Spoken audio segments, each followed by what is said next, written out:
നമസ്കാരം, മലയാളി വാർത്തയിലേക്ക് സ്വാഗതം. പിണറായി മന്ത്രിസഭയിൽ തോൽവിക്കായി മത്സരിക്കുന്ന മന്ത്രിമാരാണ് കൂടുതലും. സ്വന്തം വകുപ്പ് കാര്യക്ഷമമായി നടത്താൻ പ്രാപ്തിയുള്ളവർ ചുരുക്കം മാത്രം.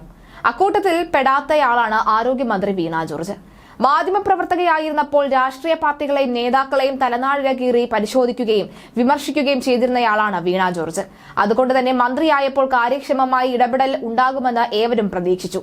അതുണ്ടായില്ല എന്ന് മാത്രമല്ല, വമ്പൻ പരാജയമാണെന്ന് ആവർത്തിച്ച് തെളിയിച്ചുകൊണ്ടിരിക്കുകയാണ്. പത്തനംതിട്ടയിൽ യുവമോർച്ചയിൽ നിന്ന് CPM-ലേക്ക് വന്നവർ ആവേശത്തോടുകൂടിയാണ് മന്ത്രിയും ജില്ലാ സെക്രട്ടറിയും സ്വീകരിച്ചത്. അതിൽ ക്രിമിനൽ കേസിലും കഞ്ചാവ് കേസിലും പെട്ടവരുണ്ട് എന്ന് അറിഞ്ഞിട്ടും ന്യായീകരണവുമായി മന്ത്രി ചാടിയിറങ്ങി. അവരെ കള്ളക്കേസിൽ കുടുക്കിയതാണ് എന്ന് വരെ വാദിച്ചു. അങ്ങനെയല്ല എന്ന് എക്സൈസും പോലീസും വ്യക്തമാക്കിയിട്ടും മന്ത്രി നിലപാട് മാറ്റാൻ തയ്യാറല്ല. SFI-കാരനെ കൊലപ്പെടുത്താൻ ശ്രമിച്ച കേസിലെ പ്രതിയുണ്ട് എന്ന് അറിഞ്ഞിട്ടും മന്ത്രിക്ക് കൂസലയില്ല. ആരായാലും അവർ CPM-ലേക്ക് വന്നു. ഇനി അവർ എല്ലാം കൊണ്ടും യോഗ്യന്മാരാണ് എന്ന നിലപാടിൽ മന്ത്രി ഉറച്ചു നിൽക്കുന്നു. കള്ളന്മാരെയും പിടിച്ചുപറിക്കാരെയും രക്തഹാരമിട്ട് ആനയിച്ചു കൊണ്ടുവരാനുള്ള പ്രസ്ഥാനമല്ല CPM എന്ന് മന്ത്രിക്ക് ഇതുവരെ മനസ്സിലായിട്ടില്ല. സമൂഹത്തിനാകെ മാതൃകയാകേണ്ട, ജനങ്ങളോട് ഉത്തരവാദിത്തമുള്ളവരാണ് CPM-ലേക്ക് വരേണ്ടത്. അത്തരക്കാരെ ആയിരിക്കണം പാർട്ടിയിലേക്ക് കൊണ്ടുവരേണ്ടതും വരുത്തേണ്ടതും. അല്ലാതെ ഏതെങ്കിലും പാർട്ടിയിലുള്ള ക്രിമിനലുകളെയും സാമൂഹ്യ വിരുദ്ധരെയും ആകരുത്.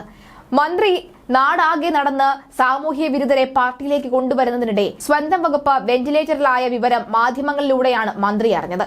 സംസ്ഥാനത്തെ മിക്ക മെഡിക്കൽ കോളേജുകളുടെയും അവസ്ഥ പരിതാപകരമാണ്. ചില ജീവനക്കാരുടെ കയ്യിലിരിപ്പ് കൊണ്ടാണ് ഒരു പരിധിവരെ ഈ അവസ്ഥയുണ്ടായത്. ജീവനക്കാരുടെ യൂണിയന്റെ അതിപ്രസരവും ശക്തമാണ്.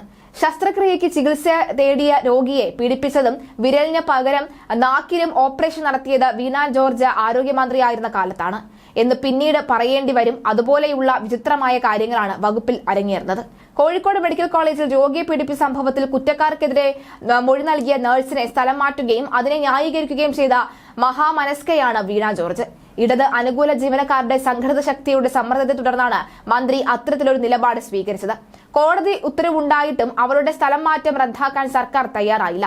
ശസ്ത്രക്രിയക്കിടെ വയറ്റിൽ കത്രിക മറന്നുവെച്ച ഡോക്ടർമാരെ സംരക്ഷിച്ചതും ആരോഗ്യവകുപ്പ് തന്നെ. കുറ്റക്കാർക്കെതിരെ നടപടി വേണമെന്നും തനിക്ക് നീതി കിട്ടണമെന്നും അഭ്യർത്ഥിച്ച യുവതി സെക്രട്ടേറിയറ്റ് നടയിൽ വരെ സമരം ഇരിക്കേണ്ടി വന്നു. ഈ വിഷയത്തിലും മനുഷ്യത്വപരമായ സമീപനം ആരോഗ്യമന്ത്രിയുടെ ഭാഗത്ത് നിന്ന് ഉണ്ടായില്ല. കൊട്ടാരക്കര താലൂക്ക് ആശുപത്രിയിൽ ഡോക്ടർ വന്ദന രോഗിയുടെ കുത്തേറ്റ് മരിച്ച സംഭവത്തിൽ ഇത്തരം സംഭവങ്ങൾ നേരിടാനുള്ള എക്സ്പീരിയൻസ് ഡോക്ടർക്ക് ഉണ്ടായിരുന്നില്ല എന്നാണ് സ്ഥലത്തെത്തിയ വീണ ജോർജ് പ്രതികരിച്ചത്. അല്ലാതെ പ്രതിയെ കൊണ്ടുവന്ന പോലീസുകാരുടെ വീഴ്ചയല്ല.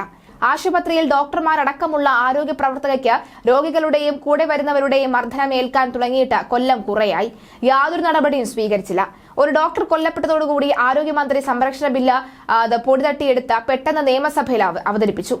ഒരു ജീവൻ പൊലിയണം എങ്കിലേ സർക്കാർ ഉണരൂ. അതാണ് അവസ്ഥ. ആമയിഴഞ്ച തോട്ടിലും അതാണ് സംഭവിച്ചത്. തിരുവനന്തപുരം മെഡിക്കൽ കോളേജിലെ സെക്യൂരിറ്റികളെ കുറിച്ച് വ്യാപകമായ പരാതി നിരന്തരം ഉയരുന്നുണ്ട്.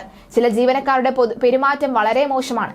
രോഗി 2 ദിവസം ലിഫ്റ്റിനുള്ളിൽ കുടുങ്ങിക്കിടക്കുന്നു എന്ന് പറയുമ്പോൾ അനാസ്ഥയുടെ ആഴം എത്രത്തോളം ഉണ്ട് എന്ന് മനസ്സിലാകും. മഴക്കാലമായതോടുകൂടി പനി, കോളറ അടക്കമുള്ള വ്യാപിക്കുകയും ചെയ്തു. ഇത് മുന്നിൽ കണ്ടുള്ള സമഗ്രമായ പ്രവർത്തനങ്ങൾ ആരോഗ്യ തദ്ദേശ വകുപ്പുകൾ ചെയ്തിട്ടില്ല. ആരോഗ്യവകുപ്പ് പനിക്കണക്ക് പോലും പുറത്തുവിടുന്നില്ല. അത്രയ്ക്ക് മോശമായ സാഹചര്യമാണുള്ളത്. ഇതിനൊക്കെ പരിഹാരം കാണേണ്ട മന്ത്രി ക്രിമിനലുകളെ രക്തഹാരം നൽകി സ്വീകരിച്ച് ആനയിച്ച് മുഷ്ടി ചുരുട്ടി മുദ്രാവാക്യം വിളിച്ച് പുളകം കൊള്ളുകയാണ്. ആരോഗ്യവകുപ്പിന്റെ പ്രവർത്തനം വളരെ മോശമാണ് എന്ന് അഡീഷണൽ ചീഫ് സെക്രട്ടറി രാജൻ മുമ്പ് ചീഫ് സെക്രട്ടറി വിളിച്ച യോഗത്തിൽ പറഞ്ഞിരുന്നു. KK ശൈലജ ടീച്ചർ മന്ത്രിയായിരുന്നപ്പോൾ ഇത്തരത്തിൽ ഒന്നും തന്നെ ഉണ്ടായിട്ടില്ല.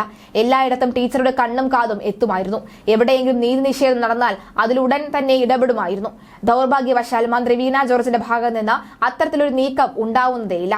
അതുകൊണ്ട് മന്ത്രി പ്രവർത്തന ശൈലി മാറ്റണം, അല്ലെങ്കിൽ പാർട്ടി മന്ത്രിയെ മാറ്റണം. രണ്ടായാലും ജനത്തിനും പാർട്ടിക്കും നല്ലതാണ്.